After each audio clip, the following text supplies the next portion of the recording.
Guys, andito ako sa bank account ko. Ibabaon talaga ako sa utang. Ang lakas talaga mang-tempt nitong bangko na to. Tinan mo. Nag-offer na naman na mag-increase daw. In-increase na naman ang aking utang. Nagdadagdag na naman sila. Ano? Ayun yung mag-focus. You're pre-approved. Increase your credit card limit up to $36,000. Offer expires December 1, 2025. O, diba? Ano yan? Every month sila nagpapadala sa akin ng ganyan kasi last month dinecline ko yung offer nila. Ngayon, umulit na naman. Talagang di nila ako titigilan, guys. Kaya, accept na kaya natin yun. Babaon tayo sa utang ganito dito, guys. Sa Canada. Ikaw yung ano, hahabulin nila na mangutang ka na mangutang. Magaling ka magbayad. Ano kaya kung di natin sila bayaran, mag-o-offer pa kaya yan? Ay, trabaho ng trabaho, bayad naman ng bayad ng utang. Ganun lang ang buhay. At least, nakabayad, diba, sa utang. Yan kasi kinukuha yung sa bills, sa groceries. So, pag dumating na yung sahod, automatic, bayad ka na ng credit card. Otherwise, taas ng interest.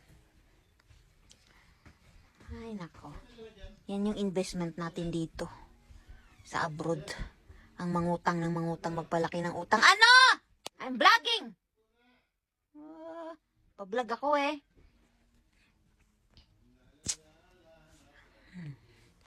Ganun. Lahat dito, puro kuskus, kaskas.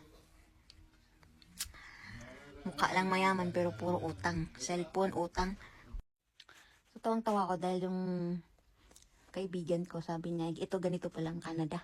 Tapos yung kaibigan daw niya nasa Pilipinas, nangungutang daw ng 20,000. Ang sabi daw, putangin mo ko ng 20,000 lang. Sabi daw niya, sige, mamulot muna ako ng 20,000 lang dito sa Canada.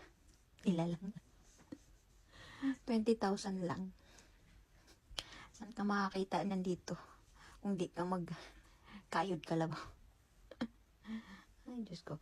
Kahit nga may sakit papasok para lang di mabawasan yung budget. Buti na lang dito, guys. Pag nagkasakit ka, libre pag pumunta ka sa doktor. Yun lang talaga. Yun lang talaga ang the best. Wala kang ni piso na ilalabas or any cents na dollars. Ang dala mo lang katawan mo tsaka health card. Pero para lang yan sa mga PR or citizen.